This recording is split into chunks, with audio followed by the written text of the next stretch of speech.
And now our final consideration with the conjunctions and transits to the moon will relate to moon and Ketu, the combinations of moon and Ketu. As we've discussed, the moon deals with our soul nature, our individualized sense of self, our personality, who we think we are, again, our emotions, our imagination. And Ketu is unboundedness. But Ketu is also an intense, fiery energy, a controlling energy. So it's funny how Ketu works, that it's unboundedness, but it can also be too much restriction, too much focus on small, minute details. But these are related to the extremes of the nodes.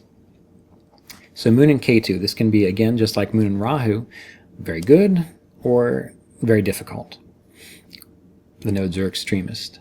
And this is going to be based on what is the dignity of Ketu, what is the dignity of the moon. See previous videos for determining the dignity of these planets. They're there on this channel, youtube.com/Ryan's Vedic Astrology. So on the positive, moon and Ketu can give a person very deep spiritual, psychic, intuitive perceptions. It can give a very spiritual frame of mind. It can allow a person to transcend normal realms, normal states of consciousness. Because, the moon is our ego, in the sense of our unique personality, whereas Ketu is liberating us from this. That's the positive side. If we have negative aspects to Ketu or the moon, or influencing the moon, then this is going to have the inverse effect. The person is going to be too focused on their emotions, too focused on their small sense of self, too focused on what's going wrong within the world. And it can make a person hurt themselves emotionally through trying to escape from their emotions. We have to remember that Ketu shows where in past lifetimes we've put a lot of attention. And in this lifetime we're not going to have that success or that enjoyment. We'll be good at it, but we're not going to get the validation from it. What do I mean by this? Well, with the moon being the emotions, Ketu can show in past lifetimes the person has spent a lot of time managing their emotions, controlling their emotions, being in charge of their emotions. And in this lifetime, a person will often have violent outbursts because they can only control their emotions so long, and they keep wanting to, but they can't keep it up. And that's because Ketu is requiring that the person learn to flow with their emotions. To, when it's appropriate, yes, keep yourself in control because you're in a public environment and there's no reason for you to flip out. But when someone dies, or someone cuts you off, or hurts you, it's okay to learn to express those emotions in a healthy fashion. So one of the difficulties with Moon and Ketu is learning how to express one's emotions in a healthy fashion, or knowing what is an appropriate emotion and level of emotion to express, because the Moon deals with these things. We can also see that with Moon and Ketu, since the Moon deals with, again, our capacity to perceive the world, then when we get Moon and Ketu, the person might be in tune with other realities, and they're not able to perceive and react to what's actually happening around them. They're off somewhere else, in some other land. So it can make a person out of tune with what's actually going on around them. So on one hand, yes, it can give high intuition, good psychic sensitivity, if it's developed well, meaning you've been trained in that, which most people aren't. And the people that think they are really, well, they've got their own thing going on.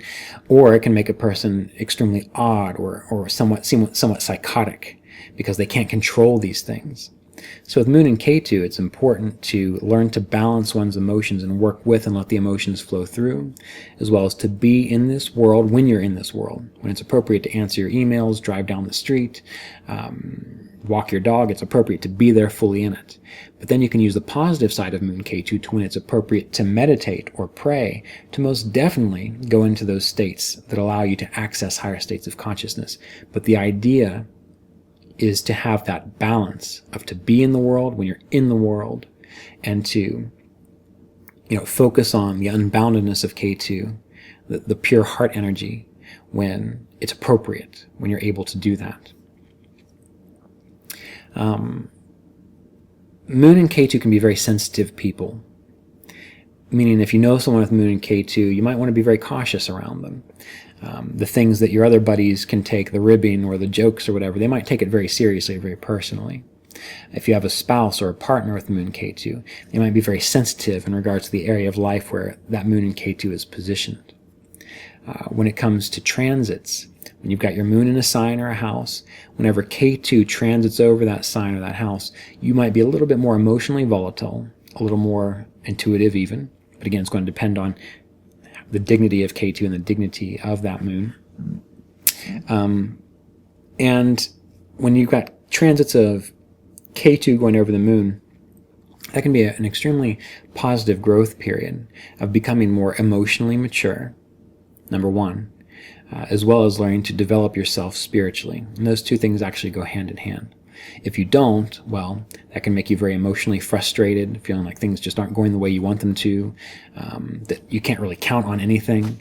Those are the more negative aspects. So when it comes to transits of Ketu to the Moon, this is a wonderful time to learn to transform your inner psychological and emotional states, to take responsibility for them, as well as to learn to develop your spiritual nature, your capacity to go beyond the limited sense of self of the Moon.